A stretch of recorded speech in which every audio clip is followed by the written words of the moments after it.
el PLC.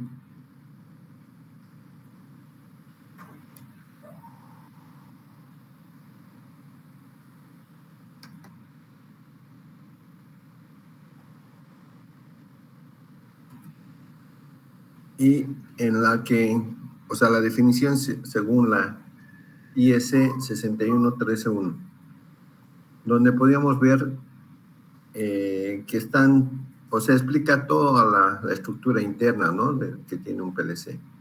Vamos a ver más detalladamente después, pero habla de que un PLC, digamos, está hecho para un entorno industrial, ¿sí?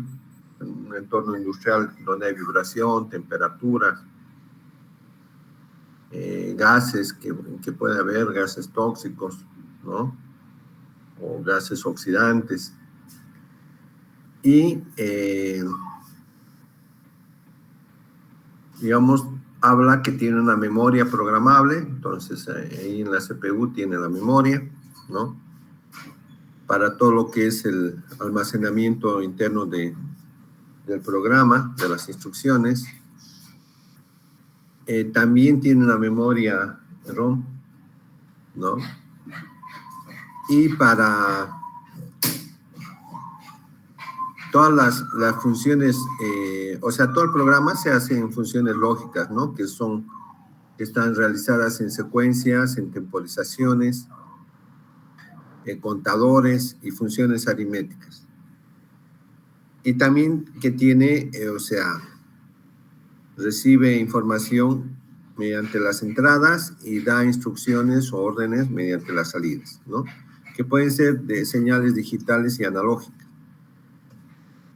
para los distintos procesos, ¿no? Entonces ahí estamos viendo, ustedes pueden ver aquí abajo digamos, un PLC de alta gama donde se muestran, digamos, todos sus componentes, ¿no? Está la fuente de alimentación, la parte de la CPU, la parte de la tarjeta de comunicaciones y todo lo que son módulos de entradas y salidas digitales y analógicas. Hay PLCs compactos, como este, que tienen las entradas, puede ser que las entradas estén arriba, la alimentación también. Estos generalmente no tienen una fuente como modular, ¿no?, como lo tiene este PLC, que es modular. O sea, cada módulo es un componente. Este módulo es la fuente, etcétera, etcétera. En cambio, acá está todo compacto, conjunto, tanto la alimentación como las entradas y las salidas, ¿no? Tiene algún puerto de comunicación para bajar, para subir un programa o para hacer un backup de un programa. Lo mismo aquí tenemos el PLC que también es con slots, ¿no?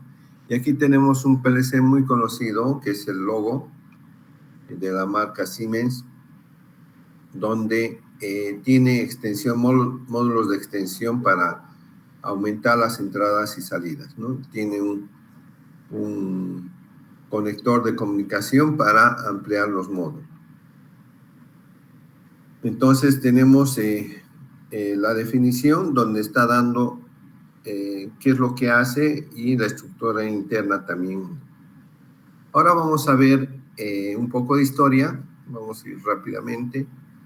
En la primera mitad del siglo XX, la entrada del motor eléctrico a los procesos productivos controlados por sistemas digitales secuenciales mediante relés interconectados, ¿no? O sea, no estaba data de la primera mitad del siglo XX, pero que no están todavía los controladores lógicos programables, ¿no? Hay procesos productivos con motores, qué sé yo, que están controlados por sistemas digitales secuenciales, ¿no?, mediante lógica a relés todavía interconectados. En el 60 ya, con el desarrollo de los transistores, se desarrollan en Europa los primeros controladores ya electrónicos, ya no eléctricos, lógicos cableados, ¿no? Marca Norbit, modelo Norbit de Philips y Simatic de Siemens, ¿no? O sea, Simatic siempre ha estado desde el inicio, digamos, uno de los más antiguos en PLCs, y sigue innovando. Actualmente, digamos, es uno de los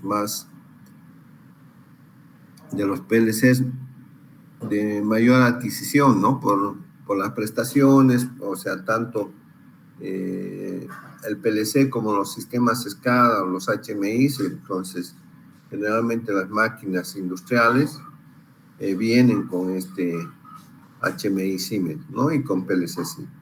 O muchas plantas, inclusive cuando están haciendo una ampliación, un proyecto de alguna línea, se pide, ¿no? O sea, yo quiero que el PLC de esta máquina sea Siemens y el HMI también, ¿no? Y SCADA ya en menor grado, ¿no? O sea, hay combinaciones de Siemens, PLC Siemens con SCADA ABB o Underworld, ¿no? Entonces, otros tipos de SCADA. Pero en lo que se refiere a PLC, creo que la marca más vendida es Siemens. Ahí vemos el control lógico cableado basado a relés. Fíjense los tableros inmensos que tenía, ¿no? Y esta es la parte del tablero que da al operador, al panel de operador. Y atrás está el tablero de los componentes, ¿no? Y aquí el tablero de los componentes que cables y relés y cables canal son inmensos.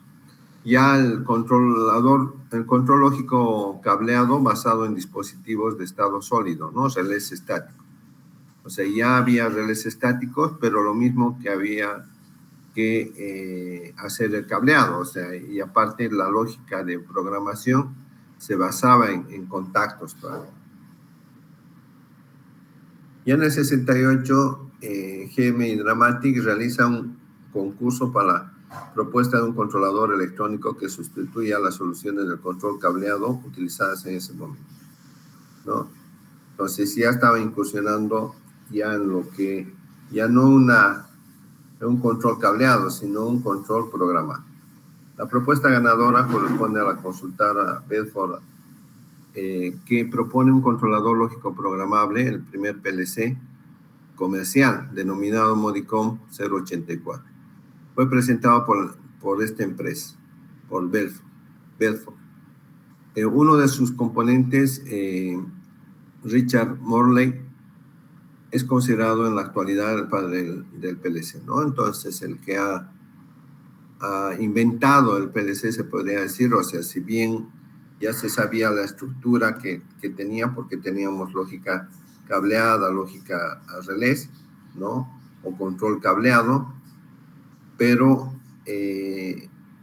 este Morley hizo la arquitectura interna de un PLC en base a lo que llegaba y en base a lo que tenía que salir, en base a lo que se tenía que programar secuencialmente, en base a lo que necesitaba, la electrónica que necesitaba el controlador internamente, ¿no? Por eso su arquitectura básica del PLC que hizo, del controlador programable, es por ejemplo, aquí está el controlador propiamente dicho, que tiene una fuente de alimentación, un microprocesador y un usuario de memoria, ¿no? La programación del dispositivo se lo puede hacer a través de, bueno, aquí puede haber un programador que se va a comunicar con el controlador propiamente dicho. Y las entradas están, que son de distinto tipo, de distintas señales, analógicas o digitales, y tiene la salida. Las entradas que van a ser, aquí está el proceso, ¿no? Los dispositivos de control que están entregando información mediante la instrumentación, mediante los sensores. Y aquí las salidas está variando el proceso, ¿no? Entonces aquí tenemos como un HMI, digamos, que era donde se podía programar y tenía yo comunicación con la máquina y el programador. Ahí está el primer PLC, Modicom 084. Era grandecito nomás. Quien patentó en 1974 el término de PLC fue la marca Allen Bradley, ahora es Rockwell Automation. O sea, es Rockwell, donde el doctor Struger, fallecido en 1998, es considerado el padre de los PLCs, ¿no? O sea, de la marca Rockwell, ¿no? Que antiguamente se llamaba Allen Bradley. Struger, de origen austriaco, trabajó para la empresa AIB durante 40 años y colaboró activamente en el desarrollo del estándar ISE 11313, ¿no? Ahí está el Struger con sus modelos que ha sacado en el 70, 74 y 78, que es la evolución de los PLCs A y B, ¿no? Entonces, cada vez con más prestaciones y cada vez más compactos, ¿no? Y la patente de PLC, o sea, toda la estructura, la arquitectura de un PLC que ha sido patentada, donde tiene una estructura de la parte de las memorias, la parte del microprocesador y todo lo que se comunica con el usuario y todo lo que tiene redes, buses internos, digamos, de conexiones, ¿no? Entonces, acá está el resumen en lo que fue apareciendo. El controlador basado en relés electromecánicos, en el 47, de frecuencia de trabajo 1 Hz, o sea, bajísima la frecuencia, ¿no? Entonces, había la necesidad de mejorar la velocidad, el volumen y la fiabilidad. Entonces, se diseñó el controlador transistorizado, o sea, o con transistor, en la década de los 50. Ya la frecuencia de trabajo ya subió a 50 Hz. Pero había necesidad de mejorar todavía la velocidad, el volumen y la fiabilidad. Entonces ya se diseñó el controlador basado en circuitos integrados. En la década del 60 la frecuencia de trabajo ya subió al doble, ¿no? Así. Ya después del controlador basado en circuitos integrados, hubo el cambio tecnológico de la lógica cableada a la lógica programada, ¿no? Porque si bien aquí había los controladores transistorizados, se seguía cableando, se seguía utilizando relés, ¿no? Para poder automatizar un proceso, para poder controlar un proceso. Ya en el 71 el cambio se adelanta a las necesidades, ¿no? Un controlador basado ya en microprocesadores, ya no en circuitos integrados, sino en microprocesadores, que ya tiene memoria, que ya tiene una estructura, un lenguaje de programación, una estructura una arquitectura distinta y propia de los sistemas programados. Entonces, todavía había la necesidad de crear subsistemas compatibles con los microprocesadores, ¿no? Entonces, el controlador basado en las familias de microprocesadores ya se diseñó porque cada vez empezaba a aparecer más microprocesadores, entonces, por eso ya se diseñó el controlador basado en varias familias de microprocesadores, ¿no? Desde el 70 se crean las unidades de entrada y salida, el tema de las memorias, o sea, las vías, las ASIAs y las UART son la parte de la unidad de control de proceso. Pero todavía había la necesidad de crear sistemas que integren, optimicen y especialicen, ¿no? Porque los microprocesadores, por ejemplo, un Arduino es muy parecido, es con microcontrolador, ¿no? Pero muy parecido a los microprocesadores que existían antes para la automatización o para el control de proceso, ¿no? Ya, o sea, tiene solamente para las entradas, para las salidas, tenían pines, ¿no? Y no era nada industrial, digamos, un microprocesador. Había que encapsularlo, había que poner otras cajas, digamos, para poder llevar las entradas y la salida. Ya después de esto, o sea, después de los 70, hemos visto que el padre de los PLCs que existió, ya se diseñaron ya los PLCs, las PCs industriales y los reguladores digitales, ¿no? Que son ya en su estructura interna, en su arquitectura, ya tienen una CPU, tienen una fuente de alimentación y tienen las entradas y salidas. Entonces, el primero fue el computador monopastilla, en el 76, poca capacidad de memoria y pocos controladores periféricos. Pero sí ya tenía una CPU, ¿no? Entonces se necesitaba mayor especialización, mejora de la seguridad y de la inmunidad a la señal ruido. Entonces ya hubo el microcontrolador y un procesador digital de señal, ¿no? El DSP.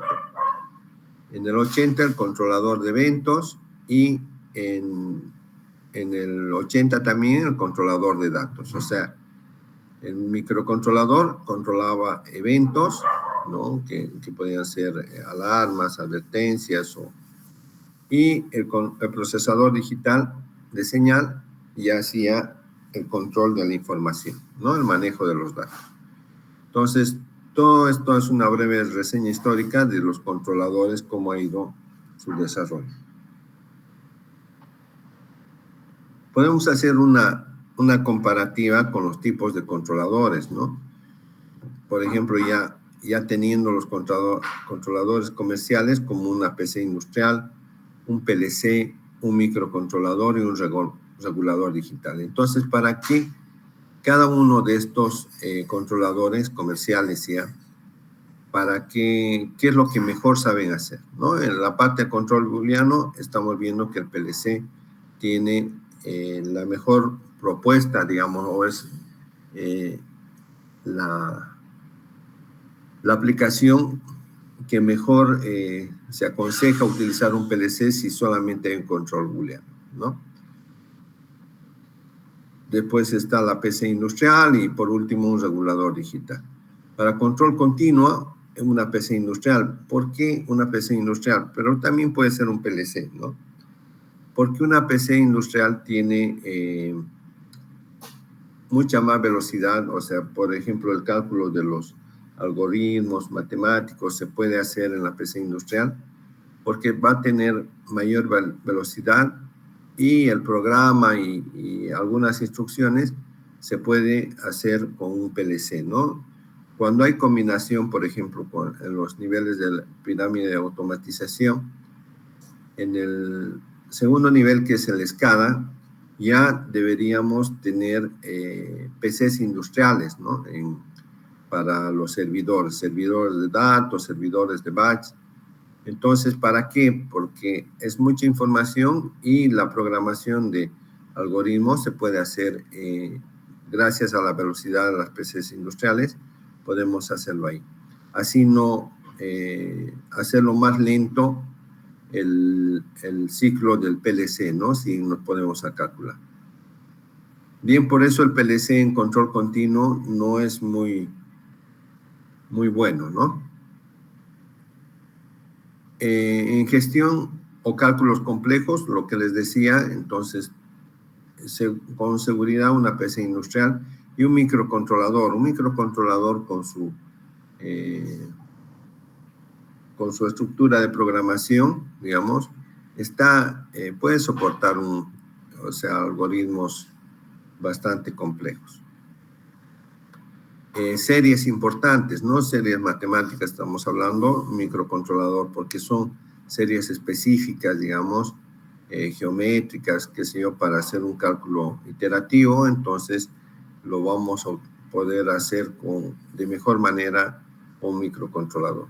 Velocidad de procesamiento, tanto la PC industrial como el microprocesador. El PLC se queda ahí flaco. Entonces, lenguajes de programación, la PC industrial. Cantidad de entradas y salidas, ahí ya es la ventaja que tiene el PLC, ¿no? Podemos entrar, digamos, por eso es bueno combinar PLC con PCs industriales si queremos tener un una automatización completa, digamos, con un sistema escala más, ¿no? Con un sistema de control, supervisión y adquisición de datos. Entonces, vamos a combinar la PC industrial con, si es un proceso muy complejo, con un PLC, ¿no? Porque fíjense que el PLC para la cantidad de entradas y salidas, como tiene módulos de expansión, todo eso, entonces puede tener un PLC de alta gama, puede tener un número importante de entradas y salidas.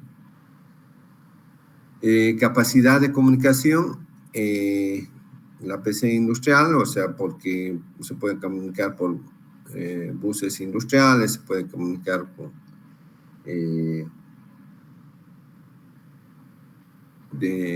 por internet, o sea, hay muchas maneras de comunicación, ¿no? Entonces, es siempre la PC industrial la más adecuada para poder utilizarla como servidores en un proceso que sea bien complejo y bastante grande, ¿no? Por ejemplo, una petrolera, entonces es conveniente utilizar PCs industriales. Y lo mismo si es una planta grande, industrial, y está automatizado todo mi proceso, desde producción, desde servicios, desde elaboración, desde tratamiento de fluentes, tratamiento de aguas, todos los sectores de la planta.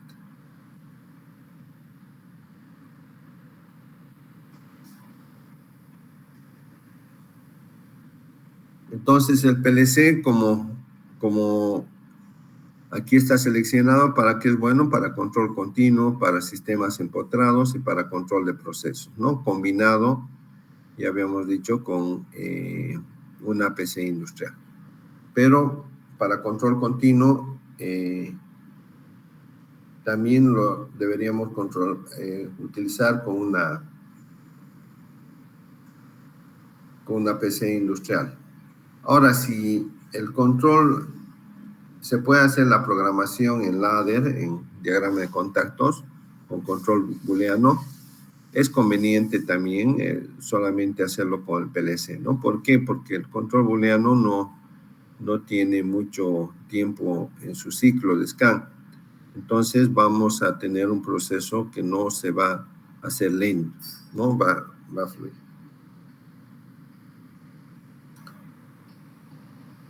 ¿Cuáles son los tipos de controladores que hay y que se han ido avanzando, ¿no? O sea, controladores eléctricos y programables, campos de aplicación. O sea, los controladores, antes de que aparezcan los controladores programables, habían los contactores auxiliares y los relés, ¿no? Por eso se llamaba lógica cableada o lógica a relés o lógica contactores, ¿no? Entonces, todos estos contactores auxiliares son los que pueden virtualizarse sus contactos, ¿no? Por ejemplo, ahí tenemos múltiples contactos que se puede hacer en enclavamiento, lógica funcional única, ¿no? O sea, el diagrama de contactos. Los relés, exactamente, prácticamente lo mismo, pero es adaptación de nivel y aislamiento eléctrico desde hacia un simático. O sea, en las salidas les comentaba esto, una salida de un PLC, un slot o un bloque de salidas de un PLC puede llegar a costar $1,800, ¿no? Y un relé les decía que puede costar $10, $15, entonces es bueno poner como aislamiento un relé a la salida para que si hay un corte se queme la bobina del relé o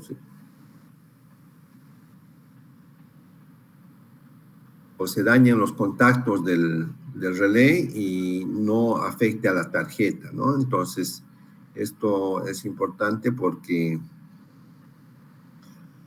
por el tema de costos, ¿no? Porque si se daña una salida de una tarjeta de 16 salidas, entonces, y no hay espacio para otra, vamos a tener que cambiar toda la tarjeta, ¿no? Para esa salida.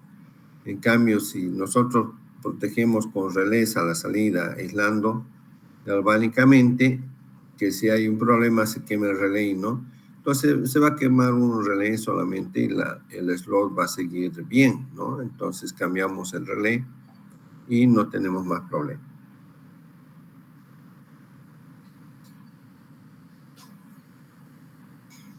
Después también se combinaba toda la lógica cableada con los temporizadores, ¿no?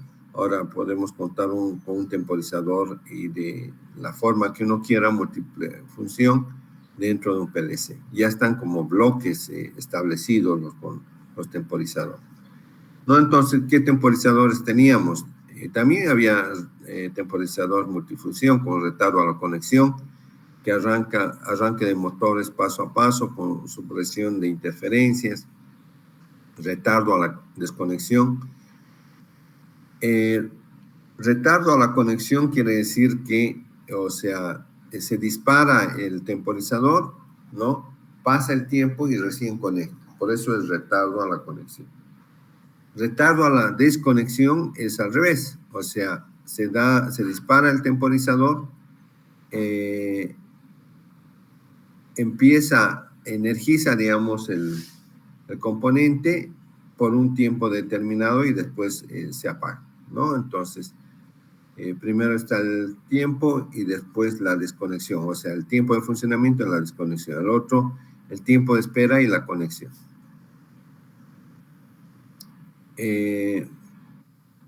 También se podía hacer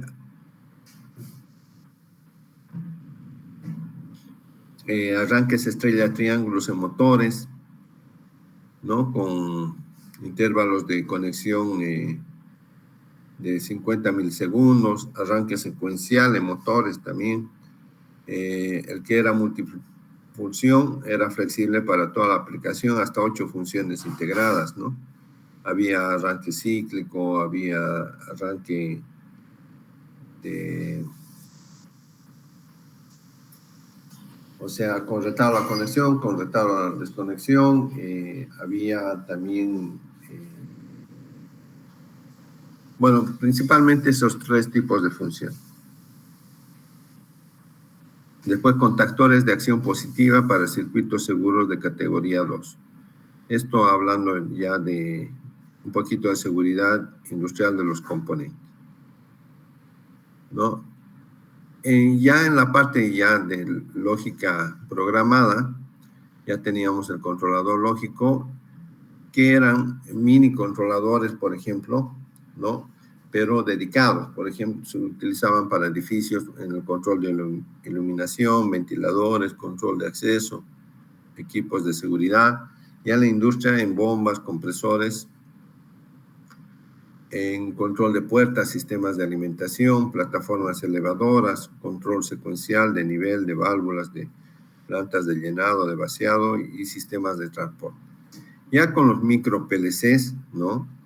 Ya se podía también en edificios y construcciones, la parte de ascensores.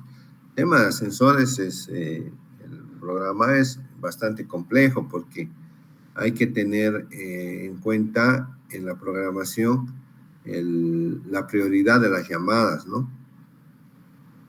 Si de 10 pisos que sea un edificio, entonces suben en planta baja, ponen al 8º y lo llaman en ese momento cuando está subiendo del 2º piso. Entonces,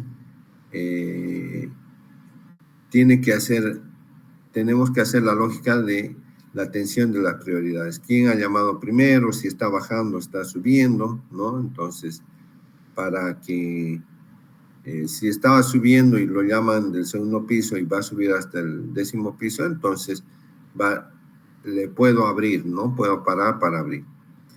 Pero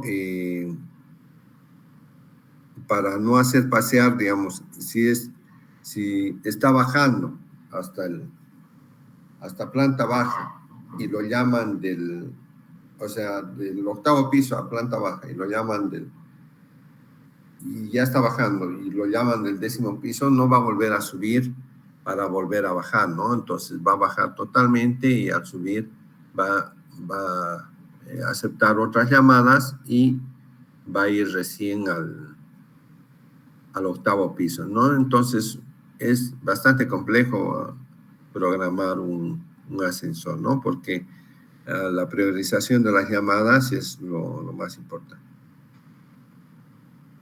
Entonces,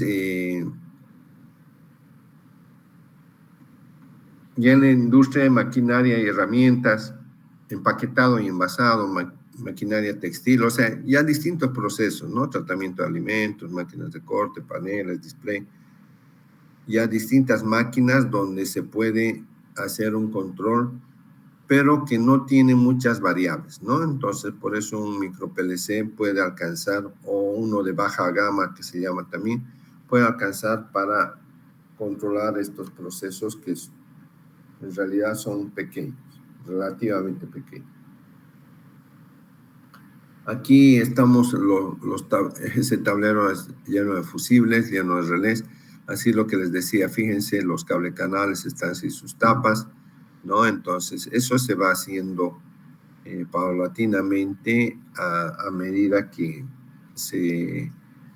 para detectar las averías, ¿no? Después quedan colgando los componentes, fíjense acá, este componente está colgando, este también, este no está ubicado en el lugar correcto, aquí hay fusibles, entonces aquí no tiene tapa, aquí tampoco, aquí los cables están salidos, aquí para el tomacorriente que hay en el tablero no está peinado los cables, ¿no? Entonces hay cables por todo lado. Y esto es lo que pasaba con la lógica cableada, ¿no? Ya con un PLC ya se puede mantener. Ahora, esto, imagínense si hace 40, 50 años teníamos esto solamente. Y no eran descuidados, porque este es un tablero descuidado, ¿no? Es un tablero que no tiene un plan de mantenimiento, porque si tuviera un plan de mantenimiento estaría más ordenado. El que sea antiguo no quiere decir que haya llegado a este estado, ¿no? Pero la dificultad de encontrar una avería es mucho mayor, en identificar la falla. Fíjense que la señalización de los componentes no es muy, o sea, no es muy amigable, que se diga, ¿no? Lo mismo para leer los planos, lo que les decía, tienen que tener mucha habilidad los electricistas. Bueno, esto ya hemos visto prácticamente el 69, el Modicom, que el 084, después ya en los 80, ya operaciones con 16 bits, ¿no? El 90 ya aparecieron los microprocesadores de 32 bits, ¿no? Con operaciones de matemática más complejas, también la cantidad de bits ya se extendió bastante. Y la comunicación entre PLCs y PCs, lo que les decía que es necesario hacerlas, ¿no? Ya con procesos más complejos. La evolución, en el 75 nace el PLC, se conecta en red en el 80, ya había redes industriales. En el 94 los procesos de control se complican, hay más controles, más procesos, ¿no? Y se van descentralizando. Redes de PLCs más pequeños, o sea, lo que les decía, ¿no? El control distribuido, aquí podemos ver, por ejemplo, estos son los dispositivos de campo que están yendo a un sistema distribuido, y de ahí, mediante red, se lleva a un mini PLC, y esto ya puede ser un nivel superior a PLC de control, con SCADA también, ¿no? Aquí está un motor, qué sé yo, que está, o sea, representa un solo motor, ¿no? Pueden ser varios motores. Aquí una tarjeta de entradas y salidas para llevar mediante un bus al PLC, ¿no? Entonces, esto es control distribuido. Y después ya en el 2000 los armarios de distribución de conexión se sustituyen por redes de control que comunican los PLCs entre sí y con los dispositivos de campo. Y aquí cada vez menos cableado, ¿no? Ya cada vez más temas de redes. Fíjense que los componentes si bien se comunicaba una red para llevar un dispositivo entrada-salida, aquí directamente ya un PLC. Fíjense que aquí no hay tantos distribuidores de entradas y salidas, no hay un solo PLC que está comunicando mediante.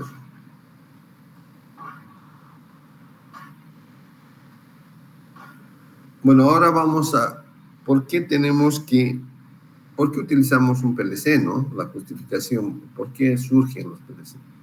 Entonces, los autómatas programables surgen hacia el 69 como respuesta al deseo de la industria del automóvil. Entonces, los primeros que han necesitado, digamos, y por los cuales se ha empezado a desarrollar y a tener éxito en todo este desarrollo de los autómatas programables, ha sido debido a la industria del automóvil, de contar con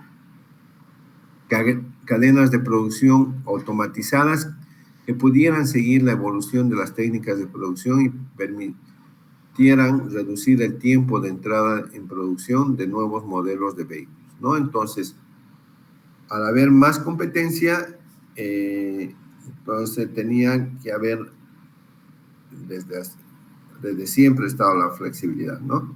Entonces, nuevos modelos en menor tiempo, más baratos y de mayor calidad, ¿no? Entonces, todo eso es la justificación de por qué ha surgido, por qué han inventado, por qué han diseñado un PLC.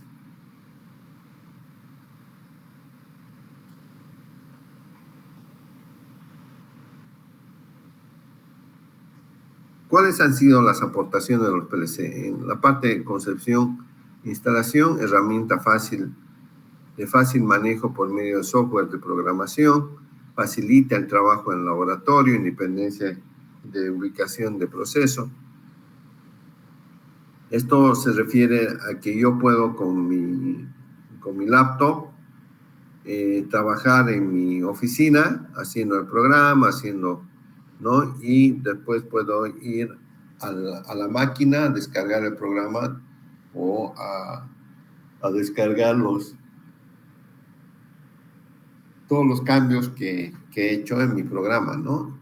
O también puedo ir con la laptop a descargar, hacer un backup de mis programas, de mis equipos, de mis procesos, en forma de mantenimiento preventivo, ¿no? Porque tal vez se llega a dañar la CPU y estoy sin protección, entonces estoy en problemas, ¿no? Porque no va a poder funcionar mi proceso, la producción, de acuerdo al control automático que se ha establecido. Entonces, la facilidad de trabajar en laboratorio, ahí hay la posibilidad de depurar y de la prueba en laboratorio, ¿no? Sin necesidad de ir a probarlo a campo, porque necesitan disponibilidad los equipos para trabajar. Y mientras están trabajando, nosotros podemos hacer los cambios que sean necesarios offline, ¿no? Ahí mismo en el equipo también podemos hacer en un laboratorio, en una oficina, y después cuando ya necesitemos ir a cargar el programa, podemos probarlo online, ¿no?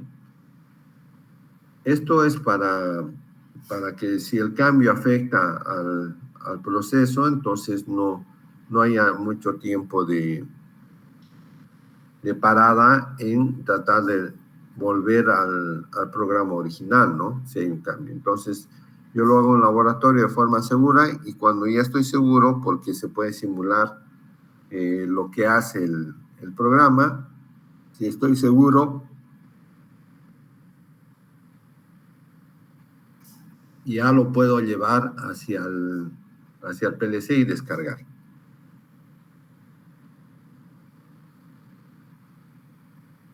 Entonces, posibilidades de depuración y prueba en laboratorio. A medio camino entre la informática y la ingeniería eléctrica. No requiere para su uso de personal altamente cualificado, se puede reciclar fácilmente al personal de la empresa, ¿no? O sea, ya hemos hablado también de esto, ¿no? Que si bien la automatización, el control automático de los procesos da más autonomía a los operadores y aumenta la productividad en el sentido que un proceso que antes se hacía con varias personas se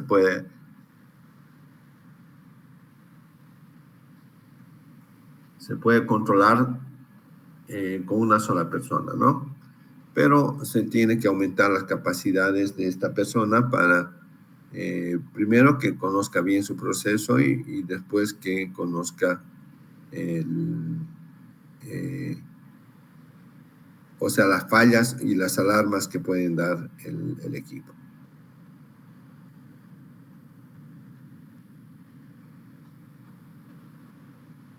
Y también otra de las justificaciones es que se le pueda, los aportes, diré, de los PLCs es para el tema de mantenimiento, ¿no? Y hemos hablado bastante de sacar la información del tiempo medio entre fallas, de las paradas, el tiempo de parada que está en la línea, la producción, y para analizar esas paradas y proponer estrategias de mantenimiento que mejoren el tiempo de medio de reparación y que haya menos fallas en un equipo.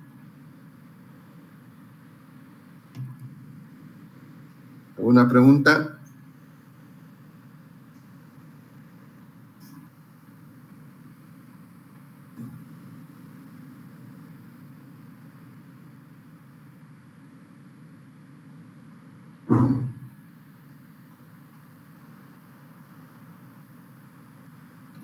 Un segundito, por favor.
Ahora vamos a ver qué características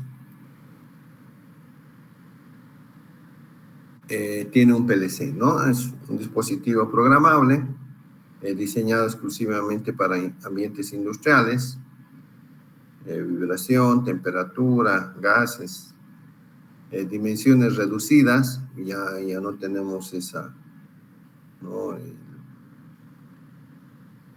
Esos paneles de operador o esos PLCs que son muy grandes por los componentes integrados que tenían, ¿no? Manejo de entradas y salidas tanto analógicas como discretas, campos de aplicación de forma continua en ampliación, ¿no? O sea, cuando necesitamos ampliación, entonces un PLC debería estar preparado debería tener entradas y salidas de reserva para futuras ampliaciones o para ver si alguna entrada se dañó, entonces yo puedo cambiar a otra entrada que esté libre, ¿no?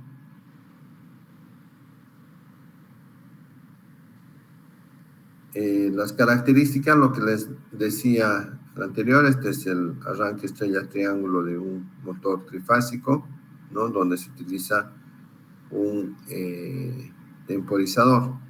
Entonces, la parte de mando la podemos hacer en el circuito, ¿no? Acá podemos hacer el circuito. Este es el PLC. Entonces, aquí están las entradas, ¿no?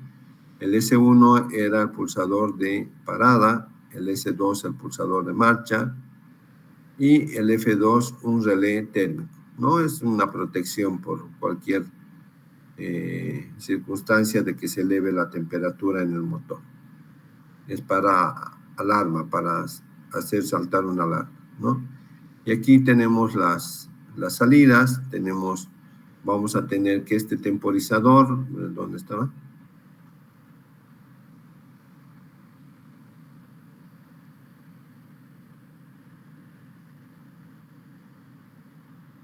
Un segundito.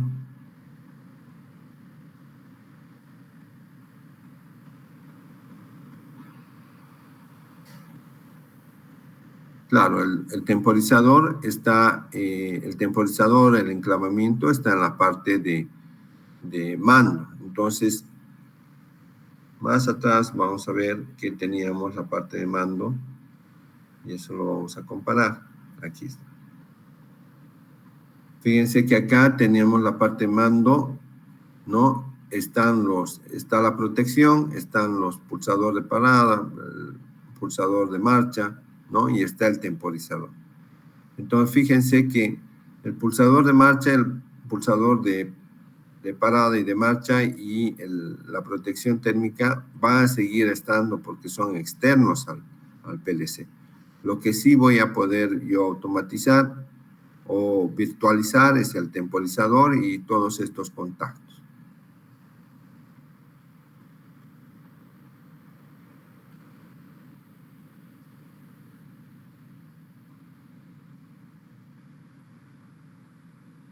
Bien, ahí por ejemplo lo que les decía, el pulsador de marcha, el pulsador de parada, el de marcha y la protección térmica está.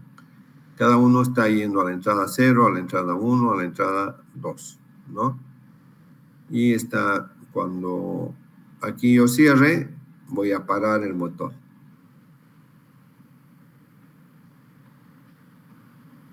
En la salida, cuando pulse yo acá, en la salida me va a dar una señal para que pare el motor, ¿no? Y lo mismo si yo pulso el S2 para que arranque el motor. Aquí la lógica ya me está haciendo el PLC. Aquí tenemos otro automatismo con lógica cableada y que lo llevamos a la lógica programable, ¿no? A ver, cuando yo pulso acá, es un pulsador de marcha, seguramente viene la corriente por acá porque está cerrado, entonces toma desde la fase, o el positivo si quieren, la corriente viene por acá, ¿no? Por acá se va y está abierto. Y también se va por acá y está abierto. Entonces, cuando pulso, la corriente va a seguir. Acá hay un normal cerrado, va a seguir, ¿no? Y va a energizar la bobina de un contactor. Este contacto es el normal abierto del mismo contacto. Entonces, cuando energice la bobina, va a cambiar de estado. Si cambia de estado, no importa yo que deje de pulsar acá, la corriente, si bien ya no va a venir por acá, va a venir por acá, ¿no? Y va a seguir alimentando el K1. O sea, va a seguir arrancando el motor. Acá una vez que arranca el motor, entonces yo tengo el temporizador acá. Después de un tiempo determinado va a arrancar, ¿no? Entonces esto va a cerrar después de un tiempo determinado. Ya está cerrado porque aquí se energizó y este contacto me va a dar del funcionamiento del motor y es su señalización de funcionamiento. Y aquí hay otro actuador, una válvula que va a funcionar directamente con la señal del temporizador, ¿no? Entonces, fíjense, todo lo que está sombreado en gris es lo que se va a llevar al programa, ¿no? Del PLC. Entonces, S1 sigue, S2 sigue, ¿no? Entonces, que era un normal cerrado, se lleva a la CPU, al PLC, K1 sigue, ¿no? K2 y K3, K2 es el temporizador y K3 es un auxiliar. Entonces, esos están virtualizados. Y después también, cuando vengo yo aquí K2 para hacer energizar este K3, ¿no? Esto también yo lo puedo virtualizar. Está acá. K3 no hay físicamente acá. En cambio, K1 es el contactor del motor. Y está esta señalización, que es externa, y esta válvula, que es externa. ¿No? Entonces, hemos ahorrado, fíjense, un contacto, dos contactos, tres contactos, cuatro, cinco, una bobina y un temporizador.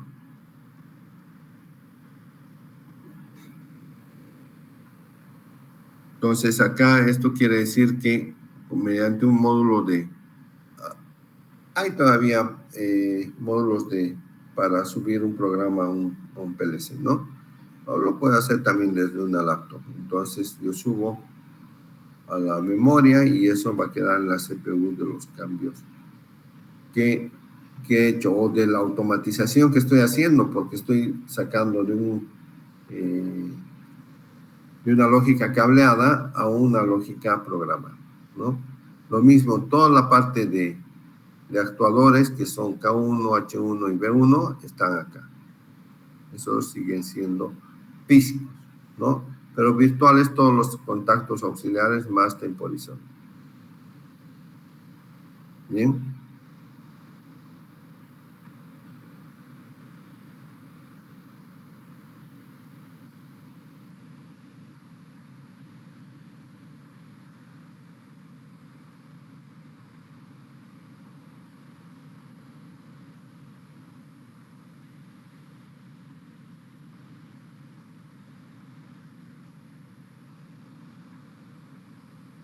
Bien, entonces, ¿cuáles son las ventajas de un PLC? Tiene el control más exacto, más preciso, más exacto, mayor rapidez de respuesta, flexibilidad, control de procesos complejos, empleo de poco espacio, fácil instalación, menos consumo de energía, mejor monitoreo de funcionamiento, menor frecuencia de mantenimiento, menor tiempo de elaboración de proyectos, menor costo de instalación, operación y mantenimiento, posibilidad de gobernar varios actuadores con el mismo PLC, ¿no? Eso también influye en los espacios que voy a ocupar, ¿no? Todos esos enclavamientos me llevaban los relés para poder hacer el enclavamiento, los contactores auxiliares. Entonces esos ya los voy a virtualizar y ya no va a ocupar espacio.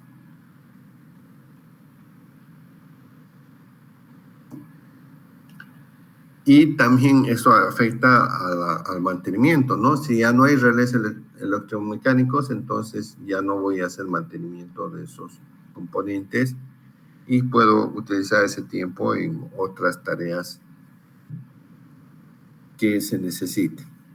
Menor tiempo en elaboración de proyectos, eso también se puede, una vez, si hay alguna modificación, se lo puede hacer en el programa y no hay problema, ¿no? Cuando se hacen las pruebas de funcionamiento de un PLC, todo es, entre comillas, simulado, podríamos decir. ¿Por qué? Porque yo voy a forzar señales para ver si esa señal está presente en el programa si al probar en forma dinámica el programa se está accionando la entrada que estoy simulando, que estoy forzando, ¿no? Eso es para, ayuda mucho en la elaboración o modificaciones de proyecto. Posibilidad de gobernar varios actuadores con el mismo PLC, eso lo hemos hablado, y confiabilidad, ¿no? Un PLC estándar tiene una tasa de fallo aproximadamente 0,16 fallas al año, mientras que un sistema triple redundante, tanto CPUs como módulos de entrada y salida, hasta 0,03 fallas al año, ¿no? Entonces tenemos menos fallas al año y por lo tanto es más confiable, ¿sí? Sí, le escucho. No sé, ¿alguien me estaba hablando?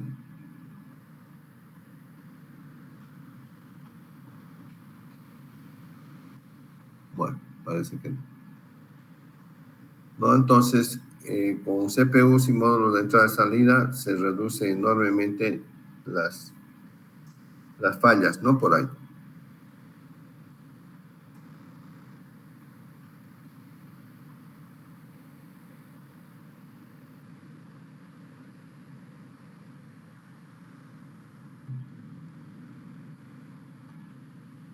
Bueno, desventajas, no todo es color de rosa. La mano de obra especializada, ya hemos comentado esto, ¿no? Pero se puede especializar, o sea, ahora hay tantos cursos de capacitación en PLCs que se puede especializar, ¿no? No es muy complejo, o sea, para un instrumentista, por ejemplo, un ingeniero electrónico que ha estado de instrumentista, que había estado viendo lógica cableada, aprende muy rápido, ¿no? Porque es la misma forma de hacer un plano eléctrico, pero en este caso ya es el tema virtual. La verdad que esto descentraliza el proceso. Puede suceder en equipos, digamos, donde el PLC está manejando multiprocesos, ¿no? Pero en equipos donde se maneja PLCs como standalone, o sea, solamente un PLC para un equipo, entonces ahí no se está centralizando. Pero se pierde la oportunidad de tener la comunicación de todos los equipos, ¿no? Por ejemplo, les comentaba que una línea de envasado, cada máquina tiene su PLC por separado, ¿no? Y tiene su HMI también en cada máquina. En cambio, en elaboración, en la cervecería, todo el proceso está automatizado y está regido o controlado mediante una escala, ¿no? Entonces, ahí sí está centralizado, ¿no? De cierta manera está centralizado porque el servidor de datos, digamos, si falla el servidor de datos, si bien tiene un backup, entonces va a afectar a todo el proceso, ¿no? Entonces hay que, por eso en son de pregunta, si es o no es una desventaja, eso quiere decir, ¿no? Centralizar el proceso, ¿será una ventaja? A veces sí y a veces no. O sea, ¿cuándo va a ser una desventaja? Cuando falle algo, digamos, la CPU, y yo tenga la CPU del máster y listo, soné, porque todos los procesos van a estar parados, detenidos, ¿no? Entonces ahí no es conveniente. Se puede tomar acciones para que no suceda eso. Condiciones ambientales apropiadas, si bien es para un medio hostil, pero digamos, por ejemplo, no puede estar en un tablero abierto a la intemperie, ¿no? ¿Por qué? Porque se va a mojar y no tiene una protección alta para el agua, ¿no? Para el ingreso de agua. Entonces se va a dañar. Y si hace extremada temperatura, ahí más que el PLC empiezan a fallar los componentes electrónicos. Hay componentes electrónicos que arriba a los 35 grados, ¿no? Por ejemplo, memorias, todo eso, CPUs, arriba a los 35 grados y empiezan a fallar, a mandar información errónea.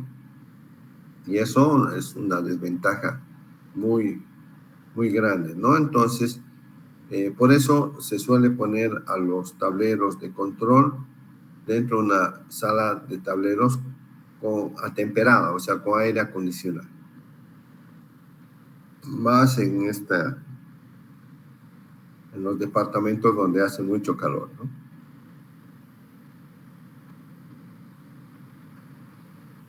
El mayor costo para controlar tareas muy pequeñas o sencillas, o sea, hemos dicho eso, automatizar un proceso que es muy sencillo, arranque de una bomba, no tiene sentido, ¿no? Automatizar con PLC. Nuevas tecnologías, este es un problema, una desventaja latente, porque al avanzar la tecnología, la obsolescencia se vuelve cada vez mayor, ¿no? O sea, cada vez un modelo que sale de un PLC se hace obsoleto más rápidamente, ¿no? Entonces, esto es inversión, es costo, es tener capacitada constantemente al personal con las nuevas tecnologías para que ellos puedan atender, digamos, o hacer la transformación o el paso, digamos, el upgrade de este PLC a uno de mayor tecnología o mejores prestaciones. Y lo peor de todo es de que, por ejemplo, Siemens, hay los PLCs de la línea S5, que son bastante antiguos, ya están totalmente discontinuados, ¿no? Entonces, comprar una tarjeta analógica de un S5, o sea, que costaba, qué sé yo, $1,000, la puedes conseguir uno de 6,000, 7,000, ¿no? O sea, ¿por qué más cara si hay una tarjeta con mejores prestaciones? Justamente por eso, porque está obsoleta, porque está descontinuada y ya no la vas a encontrar en cualquier lado, ¿no?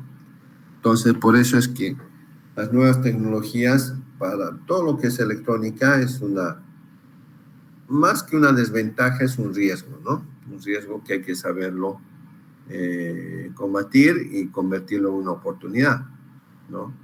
Teniendo, digamos, controlando el tema de obsolescencia, haciendo un plan preventivo, tomando dentro del mantenimiento preventivo cuáles tarjetas tenemos nosotros y qué PLCs, qué modelos de PLC que se va a vencer o va a ser discontinuados en qué año, ¿no? Entonces, ahí tienen que alertar a la gente de mantenimiento, a la gente que esto ya no se va a fabricar, entonces es mejor invertir en un upgrade y en un nuevo PLC, porque los otros parches pueden ser muy complicados. Y también va a depender de la visión, o sea, va a ser lo que les decía, ¿no? Va a ser una desventaja si yo no capacito constantemente a mi equipo, si no hago el control, el mantenimiento preventivo de qué tarjetas están discontinuando, entonces, si no tengo una visión de crecer y de futuro y de avance tecnológico, entonces va a ser una gran desventaja.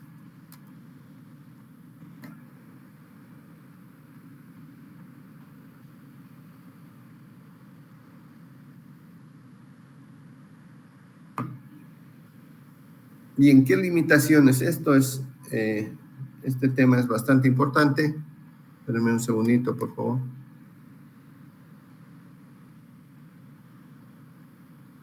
Puedo descansar unos 5 minutos, ¿ya?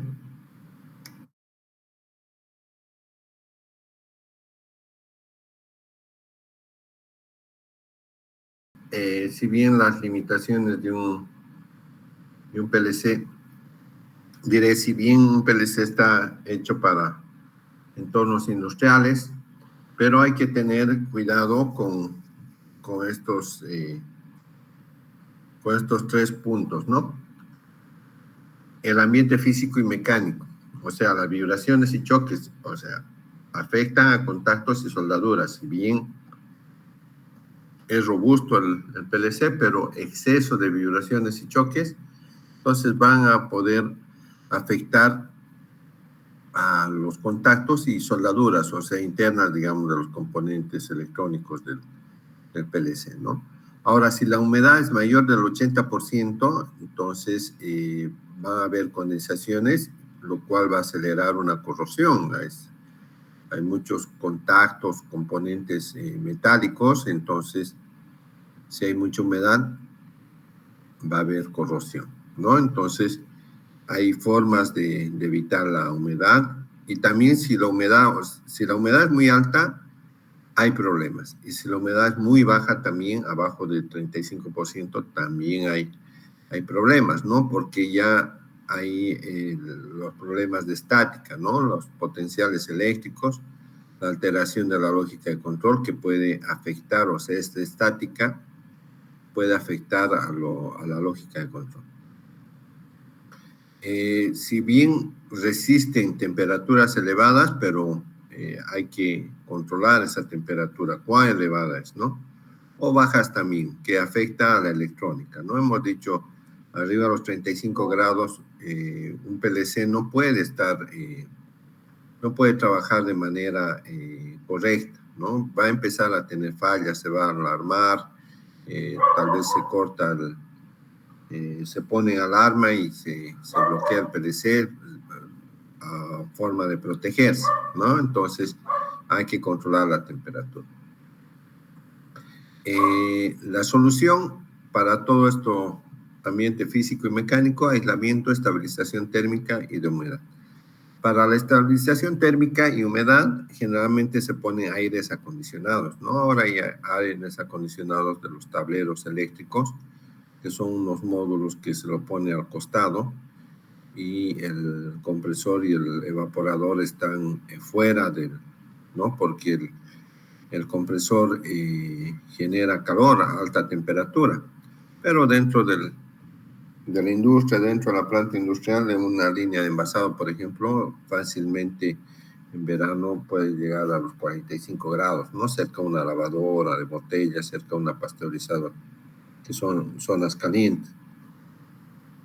Entonces, el tablero puede estar cerca de la máquina, pero tiene que tener, o sea, debe tener un aire acondicionado en el tablero mismo, ¿no? O otras líneas, por ejemplo, lo que hacen es llevar, si no es muy lejos, llevar a una sala de tableros eléctricos, donde la sala están de todas las máquinas y ahí está acondicionada la sala, entonces siempre se acondiciona la sala con 2 tableros, ¿no? Con 2 aires acondicionados que trabajen. ¿Por qué? Porque esos aires acondicionados trabajan 24/7, ¿no? Entonces, no hay que poner a la temperatura más baja, o sea, eso es un error tener un aire acondicionado y ponerlo en 16 grados, ¿no? Más hablando de esto de la sala de tableros, generalmente se ponen 2 aires acondicionados para que no trabajen las 24 horas. O sea, si yo pongo uno solo, calculo, por ejemplo, la capacidad del aire acondicionado según mi sala, el volumen de mi sala de tableros, el calor que se va a generar, todo esto, calculo y me sale 18,000 BTUs, ¿no? Entonces, compro uno de 24, 2 de 24. ¿Para qué? Para que no trabajen uno cuando tiene un aire acondicionado en su casa, o sea, cuando llega, digamos, lo enciende, ¿no? Para tener una temperatura agradable, pero no está pues todo el día. En cambio, una sala de tableros está todo el día caliente, ¿no? Porque la fábrica no para. Entonces, por eso 2 aires acondicionados de mayor capacidad y puestos a, qué sé yo, a 25 grados, cosa de que cuando pare un aire acondicionado, ¿no? Y el otro empiece a trabajar, entonces no van a trabajar continuamente las 24 horas. Con esa temperatura y con esa sobrecapacidad se puede hacer trabajar alternadamente y pueden durar bien los aires acondicionados. Bien, después tenemos la polución química, o sea, los gases, ¿no? Los gases corrosivos, vapores de hidrocarburos, polvos metálicos, minerales, que siempre puede existir en una industria. Imagínense lo que es una petrolera, lo que es en la fábrica de cemento es terrible, digamos, la polución que hay, ¿no? El polvo, los polvos que hay son bastante constantes y tienen que tener un grado de protección elevado los equipos, porque si no se van a dañar. Entonces, corrosiones en circuitos potenciales, no estática, cortocircuitos, sí hay el tema de polución química. La solución: aislamiento en cajas estancas y barnizados de circuitos impresos. Eso es lo mejor y una buena solución porque, por ejemplo, los variadores de velocidad, sus componentes, como tienen la salida hacia un motor, y hay variador de velocidad, qué sé yo, de 100 kilovatios, entonces bastante grandes, son tableros bastante grandes, qué sé yo, de 2 metros por 1,50 y por 1,70 de ancho, ¿no? Entonces, un roperito bastante grande. Ahí está el variador de velocidad y se lo tiene que aislar con barnices para evitar la corrosión, ¿no? La corrosión de polución química es muy, muy agresiva y ataca la electrónica. Los IGBTs de un variador de frecuencia es la etapa de potencia, ¿no? Entonces, como baja la tensión en un variador de velocidad, entonces llegan a calentar los componentes electrónicos, los componentes de potencia, y si yo combino una tensión que no es estable, ¿no? En la industria es bastante variable la tensión, con una polución química, entonces voy a tener una corrosión y una pila galvánica que va a hacer cortocircuitos en las tarjetas electrónicas de los componentes y me va a dejar, ¿no? Nos ha ocurrido que se quemó un variador de velocidad de un compresor de aire y sin aire, pues el comprimido no trabaja en la planta, ¿no? Entonces tuvimos, y era especial este variador de frecuencia, tuvimos que ir a buscar al dueño de una fábrica, de una tienda de componentes electrónicos, ¿no? En la madrugada, o sea, es todo un problema si uno no puede controlar con aislamiento, hacer estanco, presión positiva y barnizado de circuitos impresos, todas estas técnicas para evitar la corrosión, ¿no?